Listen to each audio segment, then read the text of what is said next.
Well, good morning everybody, and what a beautiful morning it is here in the Dee Valley in North Wales. I'm having to speak a little bit quietly because it is currently 7 a.m. and there are houses around here, and I would hate to wake anybody up from their Saturday morning lie-in. You'll know what the title of this video is because you've clicked on it, but I don't actually know what the title of this video is yet, but I do know what I want to talk about. And it's all around the process of finding things to photograph, the anticipation that can lead to excitement and motivation to go out and shoot, which is something that I spoke about in last week's video. And I sort of want to put some of that into practice today. There's a few things that I want to go check out and take some photos of, so I'm going to bring you along. The light this morning is absolutely glorious. The weather today is meant to be really nice. So yeah, I am feeling pretty hopeful.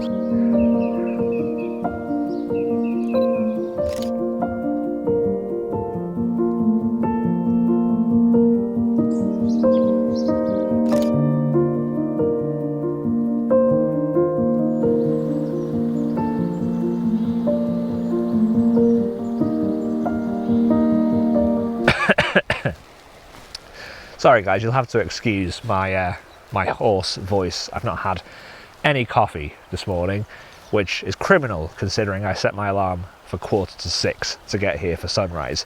But thankfully it's a time of year where setting your alarm early is not too painful. And the reason that I've got up early and got here for sunrise is because the things that I want to photograph today I feel will work quite well at sort of sunrise because of the direction of the sun, the early morning light. And the reason I know that is because I've planned ahead to a certain extent.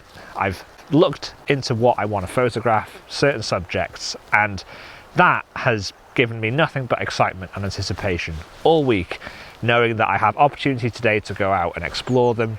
And it's the anticipation and excitement of not knowing whether the things that I've seen on Google Maps or things that I've researched online, whether they actually will, I guess, translate into good photos. And that is something that I absolutely love about photography. I think if photography was easy and good photos were always a guarantee, it would absolutely take the fun out of it. Whereas this morning, there are some things that excite me, but I don't know yet whether good photos are going to come as a result of that. But time will tell. But anyway, I just thought I'd stop here because this is the River Dee, and we are in the Dee Valley, and it's called the Dee Valley because the River Dee runs through it. And it's really beautiful. What a way to start a weekend.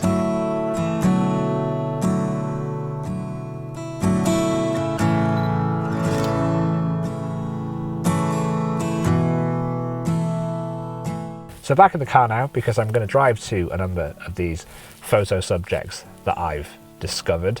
And the discovery method is something that I've spoken about in previous videos. I've spoken about my Borderlands photography project, which you can find out more about in the description. But for that project, I'm using Google Maps as my resource for finding those subjects. And I think Google Street View is an invaluable resource for photographers. I absolutely love it.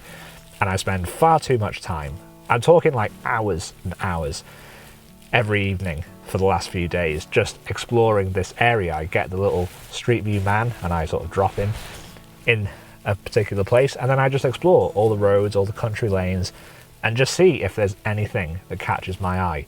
Because this location is somewhere that I know that I want to come and do some photography, because I actually grew up not too far from here. So I know this area in terms of its beauty, like it's somewhere that I just always think of as being a really beautiful place. But I don't really know what's here because I haven't been here since I was like a young kid. And I don't have opportunity to get here easily to kind of scout it out on foot and to go exploring. And I think Street View just enables you to do that. It facilitates the same process for me. So all I do on Street View is I go walking around with the little yellow man, and if I see something, I just pin it on my map, and you can maybe see here. If not, I will overlay this. But there's loads of dots with coordinates, and those are the GPS coordinates for all the things that I've seen that I want to take a photo of. So we're going to go and hit some of those up. Driving to a few of them, going to walk to some of them, and I'm sure there'll be other things to photograph en route. So I guess that's the good thing about this approach, is that you're giving yourself opportunities because you've seen something that you think has potential. So you're not going in blind, but you're also being open to other things that you see on the way. So it's sort of stacking the deck in your favor. When you have limited time to do photography, like I do, in terms of like personal photography, which is what I'm doing today, it is good to stack the deck in your favor. Give yourself the opportunity to get some half decent photos. So fingers crossed, that's what we'll do today. Right. Onwards.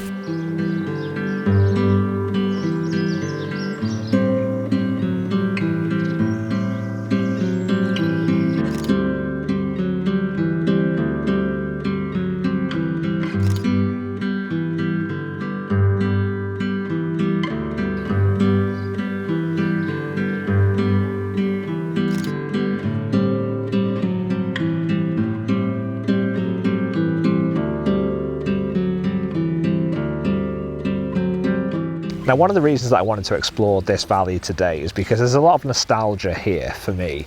I used to go, you can see there's like a railway station behind me here, but I used to go on the steam railway up this valley when I was a really, really young kid, and it was just such a great time every summer. But the stations here still have loads of character. They are pretty much remained intact from when they were built by the Great Western Railway Company, sort of like back at the, I guess, like the early 20th century. And it's just something that I thought could make for some nice, interesting photos, but unfortunately, they're all closed. But I guess that kind of shows that sort of point that I was making earlier about sort of like anticipation and the not knowing whether you're going to get the photo that you have in mind. And it's just the excitement of the chase. And that is just something that never gets old for me. You know, I just always love the chase of getting photos. Even if I don't get them, it just spurs me on to go out again next time.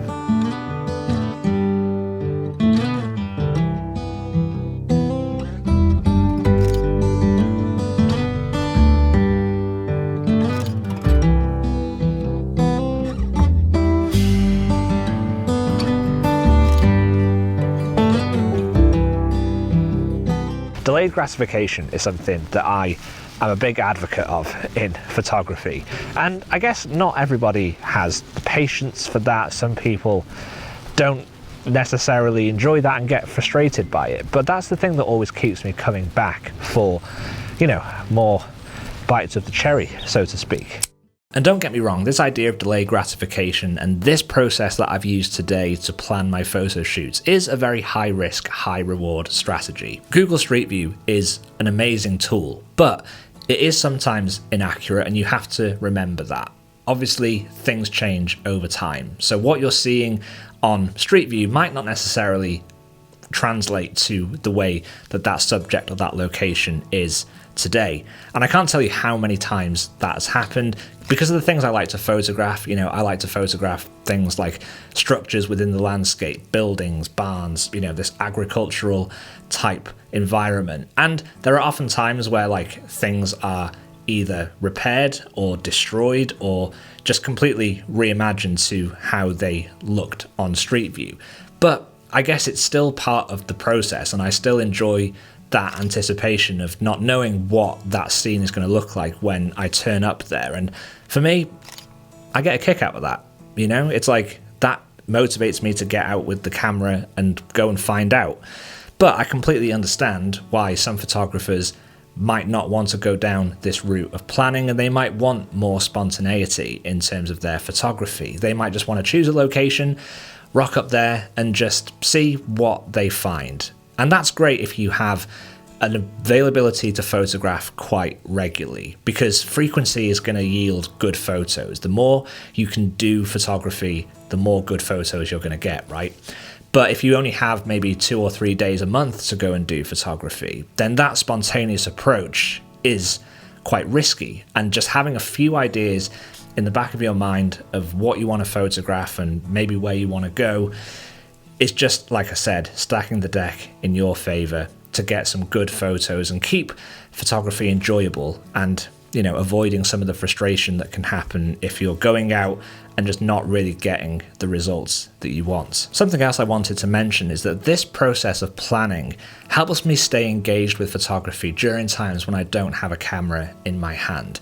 I think about photography a lot, all of the time. I always have ideas of what I want to go and photograph, the types of images I want to make, maybe places that I want to go with my camera. And scouting and preparing is, for me, as important a part of the creative process as taking the final image. Quite often the steps that lead up to the creation of the final image are as important as the final image itself. But above all else, the reason that I plan my photography in this way is because I know I think about photography so much that I will inevitably forget about all of these things that I see that I want to go and take photos of. And I want to avoid that because there are often things I come across that I'm really excited about, and I don't want to lose that thought that I had of, what I was potentially seeing when I came across that particular subject or that location.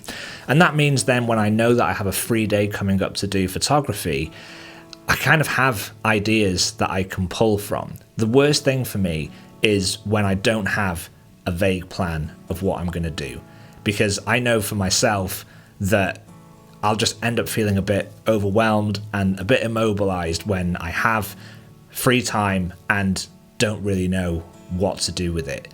It's just nice to have a bit of a plan. So that's just something that works for me that I thought might work for you guys too.